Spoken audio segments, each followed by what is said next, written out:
بسم الله الرحمن الرحیم.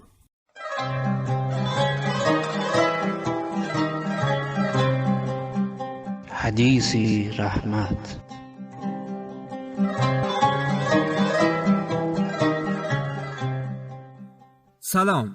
سلام به وسعت آسمانی آبی بهار. آریا سهراب هستم و با برنامه حدیثی رحمت چند دقیقه را در این روز عزیز با شما روزه‌داران مهربان خواهم بود. امیدوارم دلتان شاد و لبتان خندان و خانه‌تان آباد باشد. ماه نزول قرآن، دریای پر از خوبی، ماه شرف و احسان، ای ماه خدا رمضان. نور تو به دلها جا، شبهای تو هستی با، مشتاق قدومت ما، ای ماه دعا رمضان. رمضان ماه غفران، ماه بخشایش عصیان، ماه مهمانی رحمان. رمضان ماه عبادت، رمضان هست ماه قرآن، ماه آرامش ایمان، ماه نومیدی شیطان.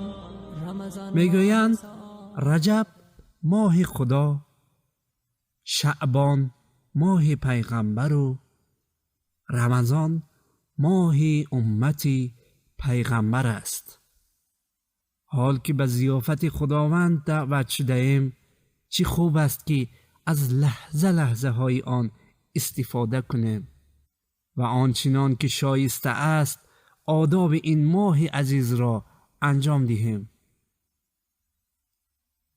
پس چه خوب می شود که با ادای نماز اول وقت، خواندن قرآن و شرکت در صفوف نماز جماعت تراویح از برکات این ماه پرخیر بهره مند شویم. و اما شنوندگان عزیز رادیو مهر، در این لحظه ما و شما می نشینیم پای سخنهای استاد نصیب الله عمر و می شنویم حدیثی دیگر از پیغمبر اکرم.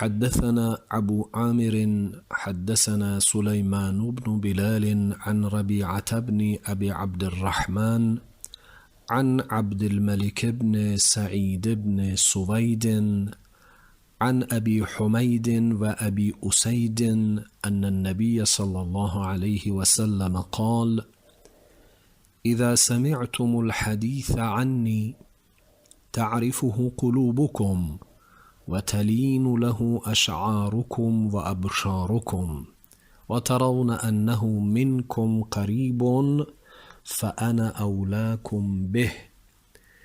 وإذا سمعتم الحديث عني تنكره قلوبكم وتنفر منه أشعاركم وأبشاركم وترون أنه منكم بعيد فأنا أبعدكم منه. رواه احمد. از ابی حمید و ابی اسید رضی الله عنهما روایت شده که پیغمبر اسلام صلی الله علیه و آله و سلم فرمودند: وقتی از من حدیثی شنیدید که قلبهای شما با معنا و مفهوم آن آشناست و آن سخن آرام بخش موها و پوستهای شماست و فکر می کنید که آن سخن به شما نزدیک است، پس من سزاوارتر از شما بر آن سخن هستم.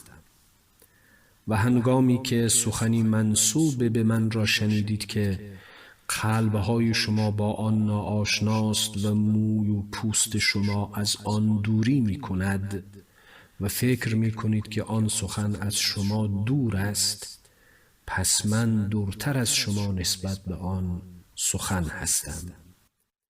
این حدیث را امام احمد ابن حنبل در کتاب مسند خیش تحت رقم 22501 و 15478 حدیث روایت نموده است.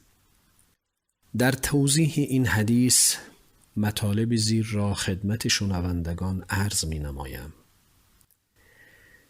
انسان زمانی که سخنی را می شنود باید به معنا و مفهوم آن توجه کند و بیندیشد که آیا آن معنا و مفهوم با مسلمات فطرت و با دریافت‌های عقلانی درست در می آید یا نه. این نخستین شرط قضاوت و واکنش در برابر هر سخنی است. رسول خدا در ابتدای حدیث شریف به این امر اشاره می نماید. سخن حق که قدر مسلم از آن کلامی است که از طریق وحی الهی رسیده است، با روح و قلب انسان سازگاری دارد. یعنی انسان با معنا و مفهوم سخن حق فطرتاً آشنا می باشد. اینکه حضرت فرمودند تلین له اشعارکم و ابشارکم، یعنی آن سخن آرام بخش موها و پوستهای شماست، مراد ایشان اعضای ظاهری انسان است، یعنی باطن و ظاهر انسان هماهنگ با حق بوده و در برابر سخن حق واکنش مثبت از خود نشان می دهد.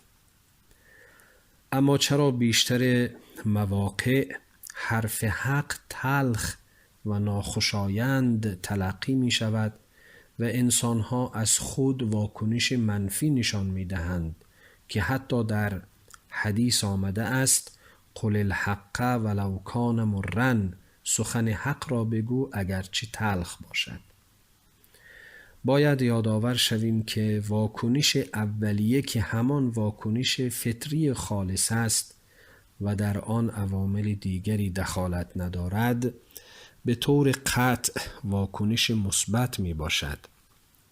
ولی چون عوامل دیگری را انسان بنابر منافع و مصالح خود در برداشت خیش از سخن حق دخالت می دهد، هرچند معلوم نیست که آن منافع و مصالح در واقع به نفع و مصلحت او باشد یا نه، در واکنشش بازتاب خواهد داشت.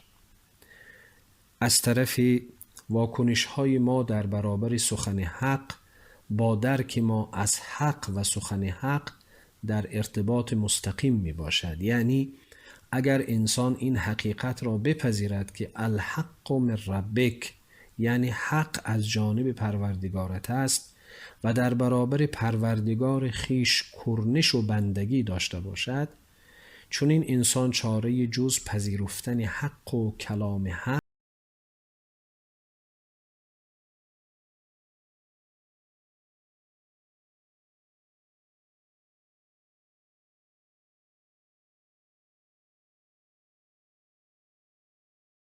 حدیثی که خواندیم اشاره لطیفی است به این حقیقت که فرد مسلمان نسبت به کلامی که از صاحب رسالت صلی الله علیه و آله و سلم روایت می شود حساسیت نشان بدهد و در رد کردن یا قبول کردن آن عجله و شتاب نکند، چه بسا شتاب کردن باعث تصمیم نادرست گردد، بلکه قبل از همه به معنا و مفهوم کلام روایت شده توجه کند.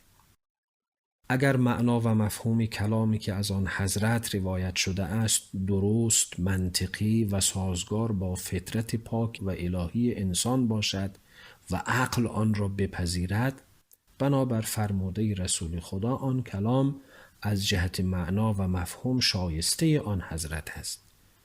اگرچه ابعاد دیگری آن کلام در مراحل بعدی بنابر قواعد و اصول علوم درایه و روایه مقبول و یا مردود محسوب شود. هر مسلمانی در انتساب نمودن سخنی به رسول خدا صلی الله علیه و آله و سلم باید حساس باشد، زیرا در بخش دوم حدیث به این واقعیت تلخ اشاره شده است که احادیث دروغ و ساختگی روایت شده که معنا و مفهوم آن مورد پسند قلب و روح انسان مسلمان قرار نمی گیرد. به هیچ وجه آن سخن دروغ را به آن حضرت نسبت ندهیم. چگونه ممکن است معنای کلامی را که اگرچه از نام مبارک رسول خدا به ما رسیده است ما خود پسند نکنیم و در نظر ما زشتی و نادرستی آن آشکار و روشن گردد، باز جرأت داشته باشیم که به آن حضرت نسبت بدهیم؟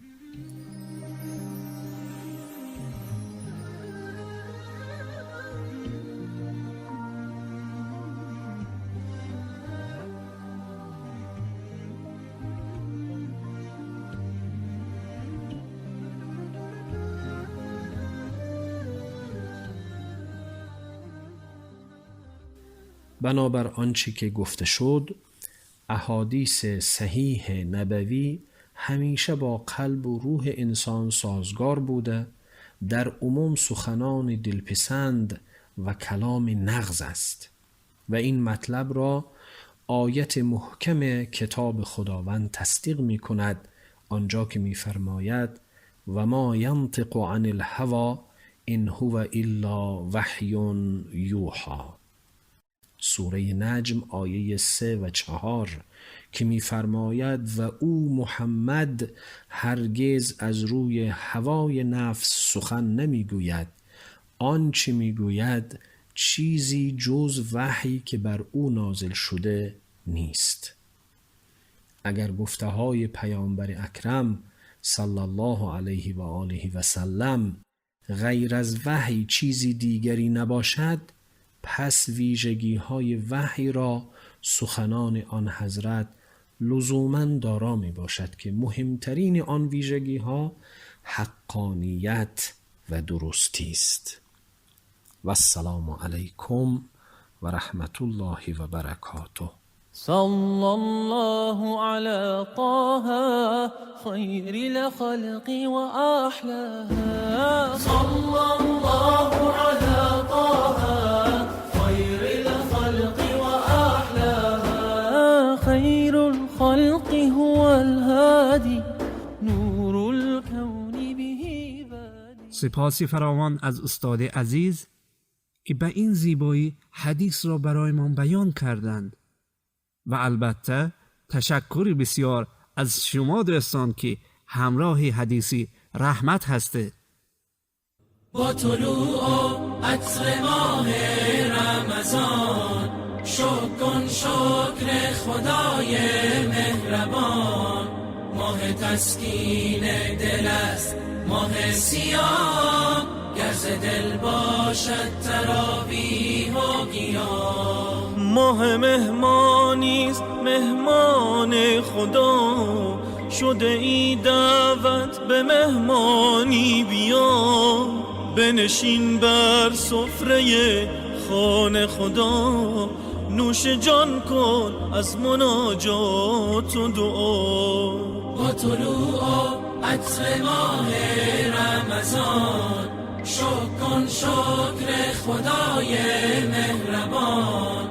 ماه تسکین دل است، ماه سیام، گر ز دل باشد تراویح و قیام. مسافران پرواز رمضان، پروازتان به خطر، امیدوارم توشه‌تان فراوان باشد و سهم سوغات من دعای شما در شبهای عزیزش.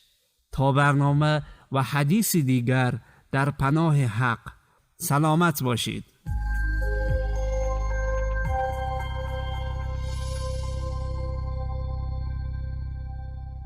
برای دریافت پادکست های بیشتر و برنامه های متنوعی رادیو مهر، ارمغان امید و آینده می توانید با واتساپ ما با شماره +90 531 623 0676 پیام دهید و با ما در ارتباط باشید. اینچنین در کانال یوتیوب و فیسبوک رادیو مهر آبونه شده و ما را همراهی کنید. www.radiomehr.org